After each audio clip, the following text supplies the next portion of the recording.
Hey everyone, what is going on? Today we're just going to have a short video before our next main video, and I'm just kind of going to go over the games I picked up while I was in Japan this last week.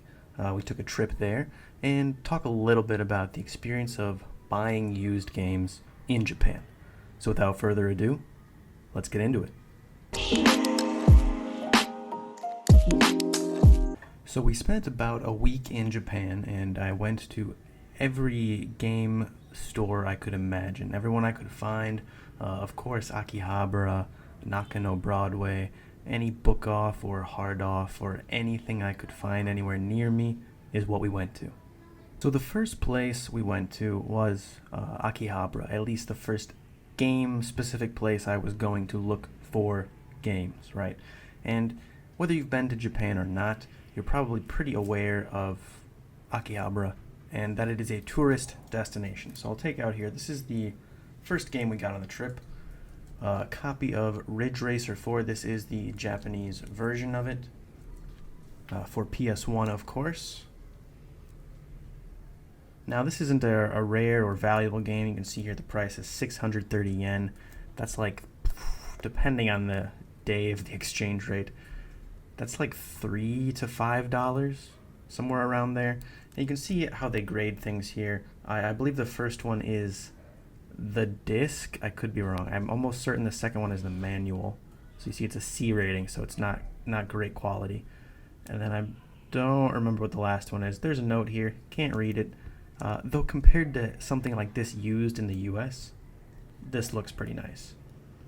And the disc being a B usually means there's a couple scratches, but it's in perfect working order, which is just fine by me. Now, being in Akihabara, you realize very quickly, if you didn't by looking up things online, that the prices are tourist prices, right? So for example, something like this, $630. Now that's not a bad price by any means, no matter where you're going, but something like this being $630 in Akihabara, if you go to another place and find the exact same thing in the exact same condition, it would likely be like 300 to 400 yen. So prices are inflated anywhere up to 50 to 100% in Akihabara. For example, I watched a video recently, some other YouTubers that I like, where they were looking at, I think it was Paper Mario for the GameCube. I think it was the Thousand Year Door, the Japanese version. And they found it for, I think, 900 yen. Okay, which again is around $7, $8, something like that.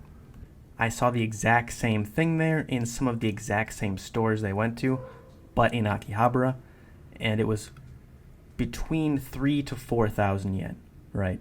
So the price was way higher than what they paid in a different, less touristy region. So this is the only game we got on that first day, that first trip to Akihabara. So let's move on to the next games, the next areas we went to. The next one was just a book off near us. If you aren't familiar with book off, imagine like in the US there's a chain called Half Price Books. It's just used books, used music, used games, used movies. A secondhand store basically. So what we got there, on my first trip there, I went to several of them. My first trip I got this bad boy right here.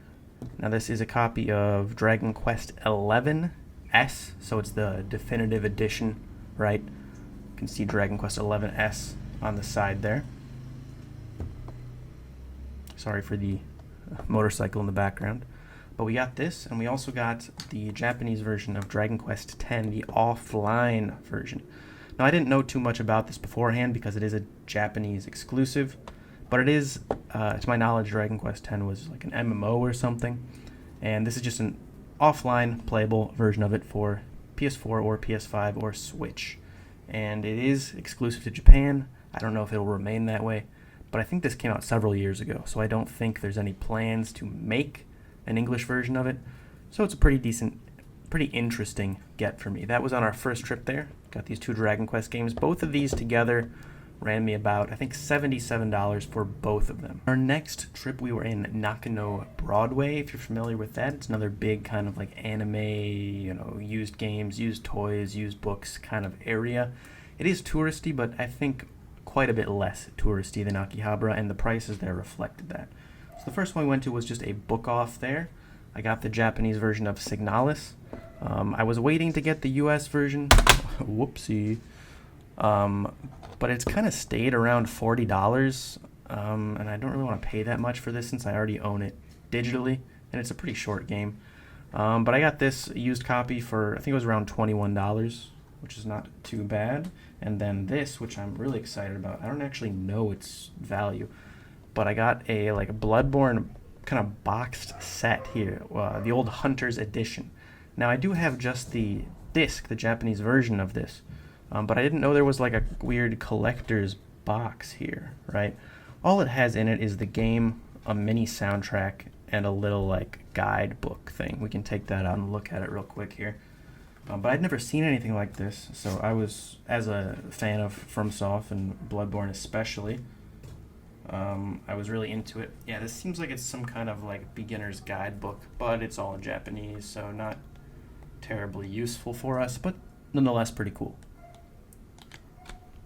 And I think this was like around 6,000 yen, which is, I think, like $40. So again, not too bad. It's not in perfect condition. Like you can see, it's a little beat up. A couple scuffs here and there, a little bent, a couple minor rips. But nonetheless, for $40 to have something to put on the shelf that a lot of other people might not have is pretty cool. I think that was worth $40.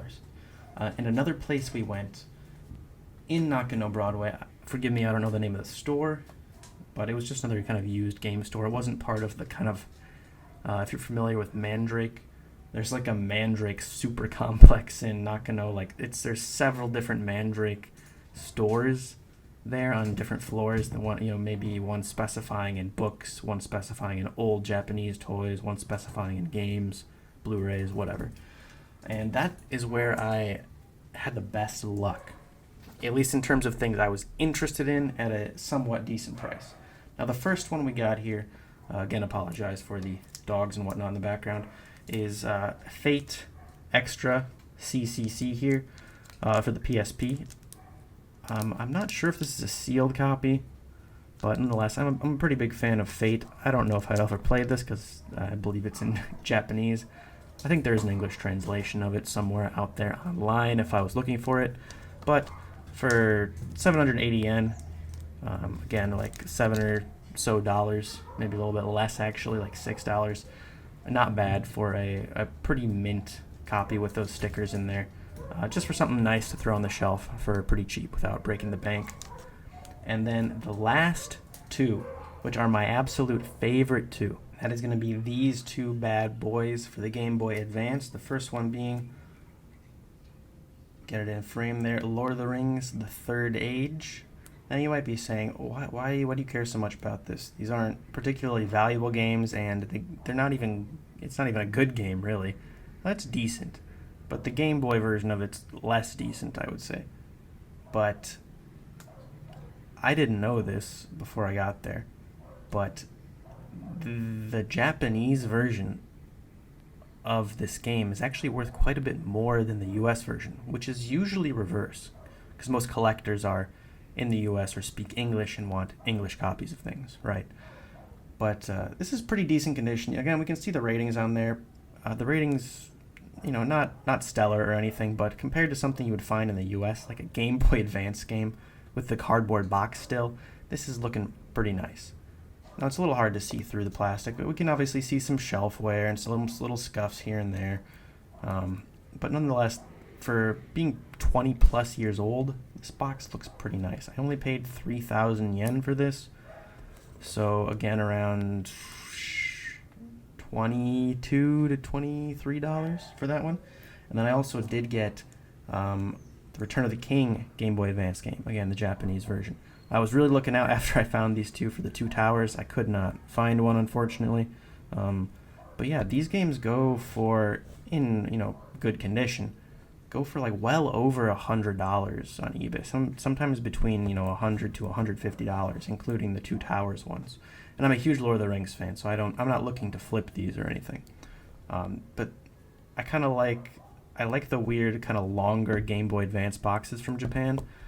And I like that a lot of their used games kind of still have the boxes. They kind of keep better care of things than we do in the US.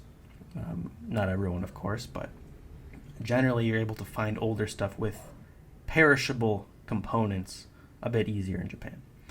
This one I did pay about 8,000 yen for. So again, both of these together I paid in the ballpark between $75 to $80 for both of those. Not bad. That's actually more than they're worth. If I really wanted to, I could flip them and probably at least double my money, even after like shipping and eBay fees and all that stuff. But those are for the collection, these bad boys. I'm really happy with these.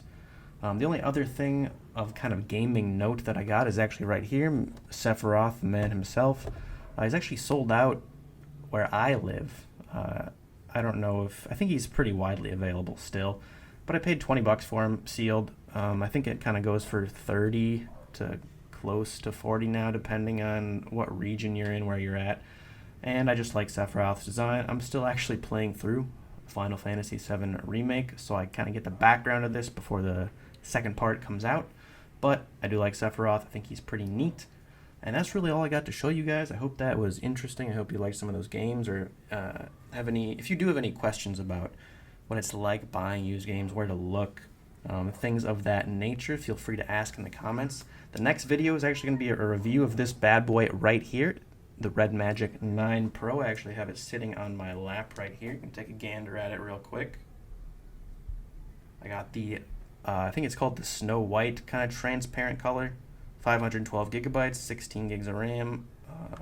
Got a case for it as well. Very interesting, very fun device. Got a built-in fan, but we'll talk more about that in the upcoming review. So, we'll see you guys all there. I hope you have an excellent day. And until next time.